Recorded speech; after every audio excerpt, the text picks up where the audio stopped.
आज ही डाउनलोड करें और अपने पसंदीदा शोज का आनंद लें। हमको अपनी गलती का एहसास है, इसलिए वसुंधरा मैडम का फोन नहीं उठा रहे हैं। हमारे बाबूजी की तबीयत खराब है, उनके इलाज के लिए पैसा चाहिए था। एक खातिर हम इतना घिनौना काम करें, हमको माफ कर दीजिए। ओहो बेचारी, तेरे बाबूजी की दवाई के लिए तुझे पैसे चाहिए थे? आ इधर इधर।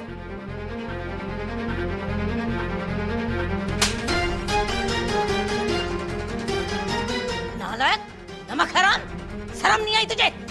ये झापड़ वैसे तो वसुंधरा की कनपट्टी पे चट्टाक से पड़ना चाहिए था, लेकिन तू भी बचेगी नहीं। जेल में चक्की पीसना, चक्की। आशीष, दिनेश भाई साहब को फोन लगा और इसके खिलाफ एफआईआर दर्ज करवा। बिल्कुल। और इसका स्टेटमेंट लेके वसुंधरा जी के खिलाफ दर्ज करवा।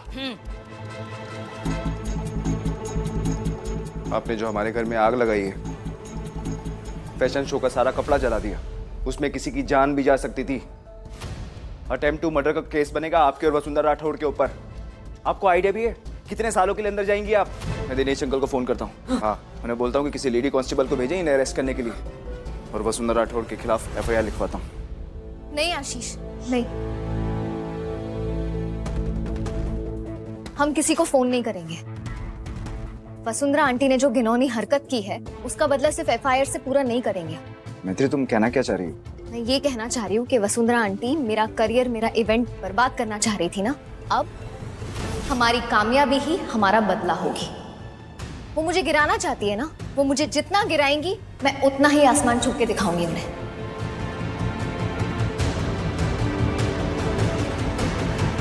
आसमान छू के दिखाऊंगी? कैसे दिखाओगी आसमान छू के? ऐसे? भूल जाओ ये इवेंट, रात गई बात गई। अरे सारे कपड़े जल चुके हैं, फैशन शो का जितना भी सामान था जल चुका है, ना मैन पावर है ना पैसे। ऐसे होगा ये इवेंट? हार गए हम वसुंधरा राठौड़ से।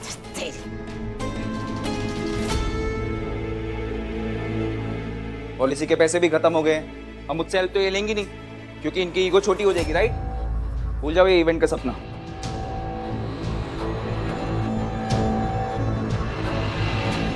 मैत्री बेटा, तुम आशीष से पैसे नहीं लेना चाहती, मत लो। लेकिन बेटा, हम भी तो तेरे कुछ लगते हैं ना, हमसे भी तो ले सकती है तू। हम जानते हैं तुम खुददार हो, लेकिन खुददार लोग उधार भी तो ले सकते हैं, बाद में लौटा देना इवेंट के बाद, है ना आशीष? पापा, आप गलत जगह पे समझा रहे हैं। इसे कोई बात समझ नहीं आने वाली। क्या ना, जिनका घमंड बहुत बड़ा हो जाता है, उनकी सोच, उनका दिमाग ना छोटा हो जाता है, इतना सा। आंटी, मैं आपसे पैसे लेने के लिए तैयार हूं,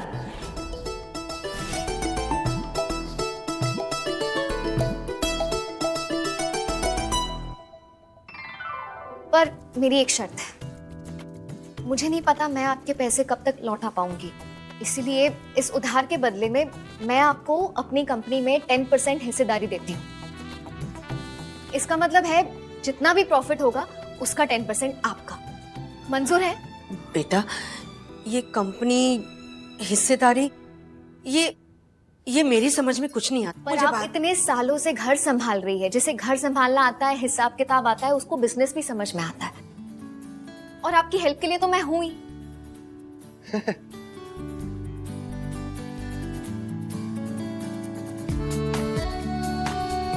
हाँ माँ, इतना क्या सोच रही हैं आप? इसकी कंपनी बहुत सक्सेसफुल होने वाली है, ये लड़की बहुत पैसा छापने वाली है। अगर मेरे पास ऑप्शन होता ना, तो मैं तो उधार पैसे लेके लगा देता इसकी कंपनी पे, पर मुझसे हेल्प नहीं लेनी ना।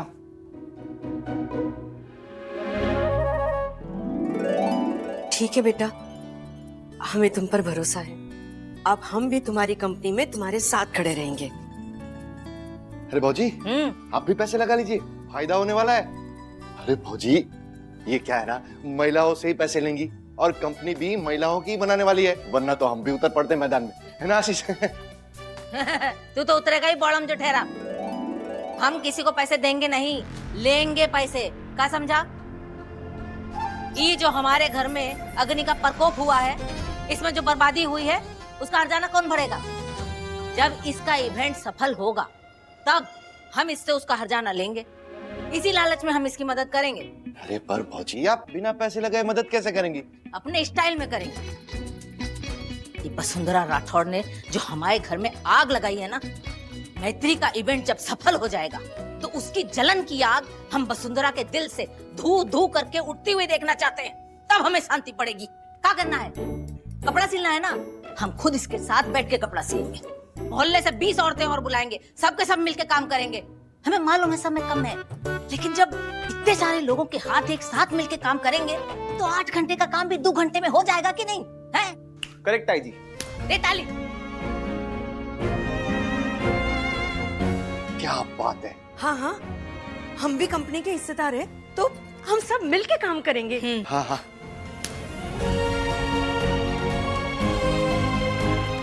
सिलाई कढ़ाई बुनाई हाँ, ये सब तो हमको आता नहीं है, लेकिन हमें सिखा देंगे तो हम वो भी कर लेंगे। उसमें क्या बड़ी बात है, हम भी साथ हैं।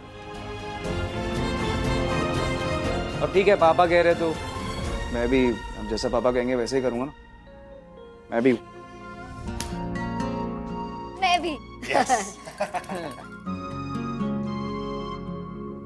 दीदी, हम भी प्रायश्चित करना चाहते हैं, आपका साथ देना चाहते हैं। बहुत सारी काम वाली और नैनी हमारी सहेली है, अगर हम बुलाएंगे ना तो तुरंत आ जाएंगे आपकी मदद करने के लिए। हम जानते हैं कि हमारी गलती माफी के लायक नहीं है, पर हमें प्रायश्चित का एक मौका तो दे सकती है ना। उसके बाद आप लोग जो सजा देंगे हमको मंजूर होगी। तो जितने चाहे पेटीकोट सिल ले, लेकिन जेल में चक्की तो तुझे पीसनी पड़ेगी, समझी? सुमन जी, गलती सुधारने का पहला स्टेप होता है गलती मानना, जो आप कर चुके हैं। पर आपको मेरी एक मदद करनी पड़ेगी। दीदी, आप बस हुक्म कीजिए। आ जाइए।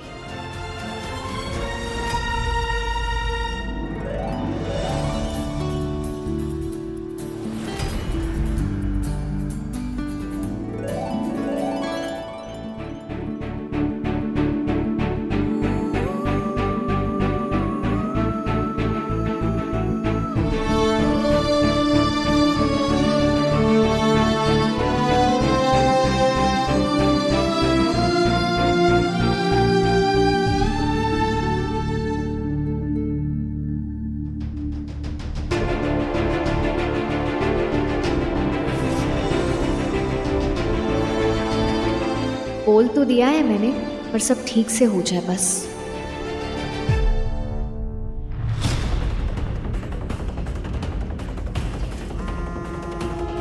हाय हाय जीजी, ये सुमन के बच्चे हमारे फोन पे फोन कर रही है? ये लीजिए। तुम सो गई थी या मर गई थी? मैं कब से यहाँ अपडेट का वेट कर रही हूँ। क्या हुआ वहाँ? अरे मेम साहेब, ये पूछिए कि क्या नहीं हुआ।